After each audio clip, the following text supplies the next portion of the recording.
বিজ্ঞানে নারী পুরুষ বলে আলাদা কিছু নেই। আমার সেই দিনটার কথা এখনো মনে আছে, যেদিন ও ওর গবেষণার কথা আমাকে বলেছিল, ঠিক এখানে দাঁড়িয়ে। এই ছবিটা একজন জার্মান বিজ্ঞানীর প্রকাশ করা, 2 বছর আগের। এই ছবিটা এক অদৃশ্য বিকিরণের, যা এই পাথর থেকে নির্গত হয়। ইউরেনিয়াম। আপনি রশ্মিটা দেখতে পাচ্ছেন না, কিন্তু এটা ধাতুর পাত ভেদ করে চলে যেতে পারে। ওরা এর নাম দিয়েছে এক্স-রে। কেউ জানে না এটা কোথা থেকে আসে, কিভাবে আসে। আমি খুঁজে বের করতে চাই কি এর রহস্য। তো এই গবেষণা তো ডক্টরেটের সমমানের গবেষণা, তাই না? মারি, কিন্তু এর আগে কোনো নারী ডক্টরেট ডিগ্রি অর্জন করেনি। আমি না হয় শুরু করলাম। অল্প কিছুদিনের মধ্যেই তার গবেষণা চারিদিকে আলোড়ন তৈরি করবে। ভবিষ্যৎ প্রজন্ম ঠিকই তার গবেষণা বুঝতে পারবে। এটা হচ্ছে পরমাণু, মহাবিশ্বের এবং পদার্থের ক্ষুদ্রতম একক। দীর্ঘদিন ধরে আমাদের ধারণা ছিল এটি ভাঙা যায় না, অপরিবর্তনীয় এবং এটি শাশ্বত। কিন্তু আমি এ বিষয়ে সুনিশ্চিত নই। আমি বিশ্বাস করি এক্স-রে ইউরেনিয়াম পরমাণু থেকে নির্গত হয়, আর এই ইউরেনিয়াম প্রতিনিয়তই ভাঙছে। সায়েন্স করেও খেলাধুলা করার জায়গা না। এরা তো দেখি পদার্থের মৌলিক ধারণাকেই বলতে দিতে চায়। রেডিও অ্যাক্টিভিটির আবিষ্কার, এটা ছিল একটা অসাধারণ প্রতিভার পরিচয়। এই তো অনেক কম যোগ্যতা নিয়ে পুরুষরা প্রফেসর হয়ে যেতে পারে। এখনো তার মূল আবিষ্কার আলোচনায় আসেনি। সে আবিষ্কার করেছে এক নতুন মৌল। আমরা যখন বলি কোনো কিছু আবিষ্কার হয়েছে, মানুষ মনে করে তা এমনি এমনি হয়ে গেছে। কিন্তু কোনো আবিষ্কারই অনায়াসে হয় না। রেডিয়াম আবিষ্কার করতে গিয়ে মেরি শুধু একজন বিজ্ঞানীর কাজই করেনি, তাকে দাসোচিত পরিশ্রম করতে হয়েছে। তখন মারিকে ঘন্টার পর ঘন্টা জাল দিতে হয়েছে। প্রতি টন আকরিকের সাথে 60 টন পানি আর 5-6 টন অ্যাসিড মেশাতে হতো তাকে। যে দণ্ডটা দিয়ে তাকে নাড়তে হতো সেটা তার চেয়ে দৈর্ঘ্য বড় ছিল আর ওজনেও ভারী ছিল। যে বিষাক্ত ধোঁয়া তাকে সহ্য করতে হয়েছে তাতে চোখ মুখ জ্বলে যেত। বৃষ্টি হলে প্রায়শই পাত্রটাকে ঘরের ভেতরে টেনে নিয়ে আসতে হতো। ভেতরে প্রায়শই দম বন্ধ হয়ে যাওয়ার মতো অবস্থা তৈরি হতো। অবশেষে আমরা বিশাল ফলাফল পেলাম, যা ছিল ইউরেনিয়ামের চেয়ে 800 গুণ শক্তিশালী। কিন্তু এখনো তো পুরোপুরি বিশুদ্ধই হয়নি। আমি আমার সব গবেষণা তোমার সাথে যুক্ত করতে চাই এবং আমি তোমার সহযোগী হিসেবে কাজ করতে চাই। না পেরে এটা কিভাবে হয়? আমাকে করতেই হবে। তুমি অসাধারণ এক আবিষ্কার করে।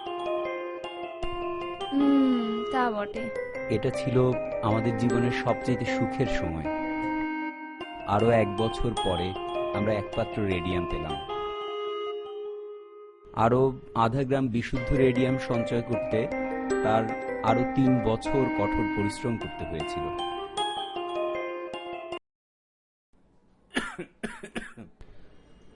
তাহলে আজকের মতো আলোচনা এখানে থাক।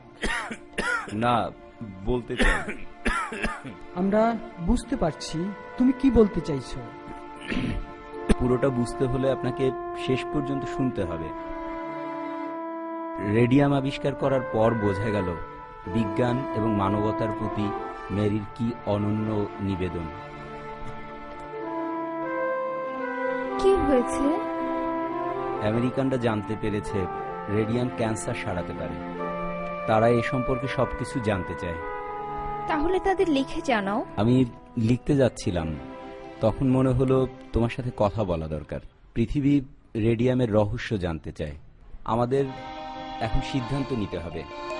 আমরা এটাকে সবার জন্য ছেড়ে দিতে পারি, অথবা আমরা বলতে পারি এটা আমাদের সম্পদ।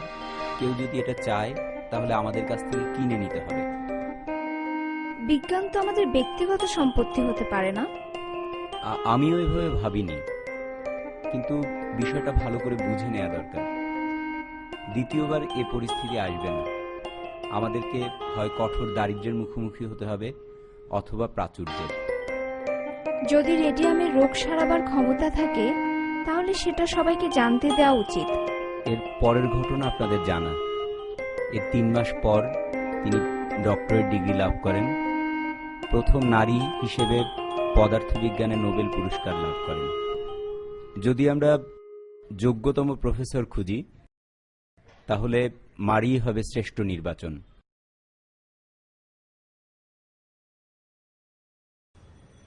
হ্যাঁ, তুমি বোঝাতে সক্ষম হয়েছ আমরা মাদাম কুরির চেয়ে ভালো আর কাউকে পাবো না। সুতরাং কমপক্ষে হলেও এখন আমরা একটা সমঝোতায় আসতে পারি। আমি হব তোমার প্রধান সহকারী? ম্যারি, আমি খুবই দুঃখিত। দুঃখিত? এর থেকে আনন্দের আর কি হতে পারে? আমি যখন প্রথম এসেছিলাম এখানে পড়ারই কোনো সুযোগ ছিল না, আর আমি এখন সুযোগ পেয়েছি সরবোন বিশ্ববিদ্যালয়ের প্রফেসর, পিএরএ করে সহকারী হবার। এর চেয়ে বেশি আর কি হতে পারে?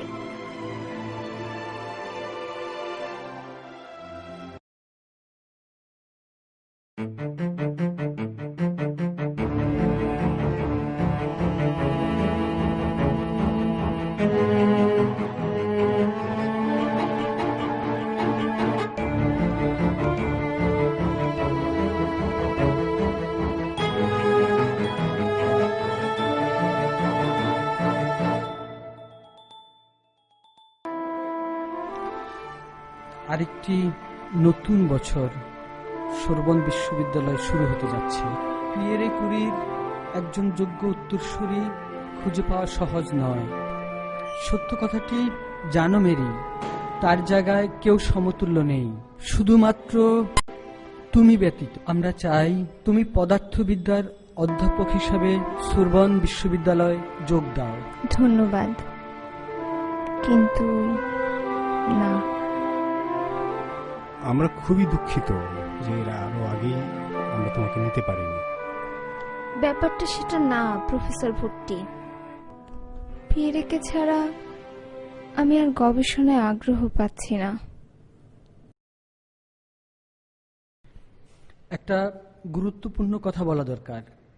আমাদের নতুন গবেষণাগার তৈরি করতে হবে, তাই পুরাতন গবেষণাগারটি ভেঙে ফেলতে হবে। তার আয়ু ফুরিয়ে গেছে, আমাদের নতুন করে তৈরি করতে হবে। সুতরাং পুরনোটি ভেঙে ফেলা দরকার। তুমি যদি চাও সেখানে আসতে পারো।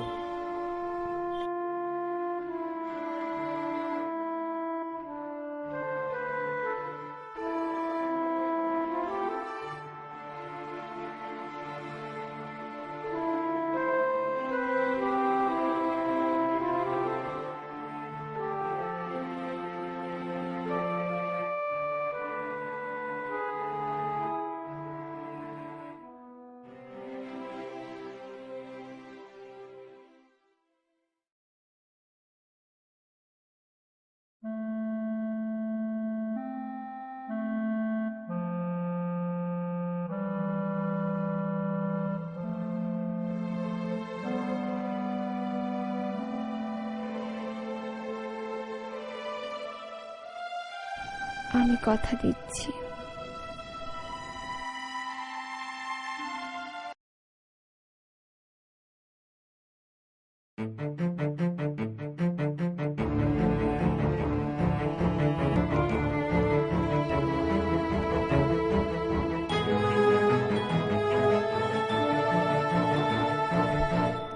একজন সত্যিকার বিজ্ঞানীর স্বপ্ন হচ্ছে মানবজাতির সেবা করা, আর সেই স্বপ্নকে সত্যে পরিণত করতে একজন বিজ্ঞানী শপথ নেয় যে জীবন যতই কঠিন হোক না কেন, পথ যতই বন্ধুর হোক না কেন, সে কখনোই হাল ছাড়বে না।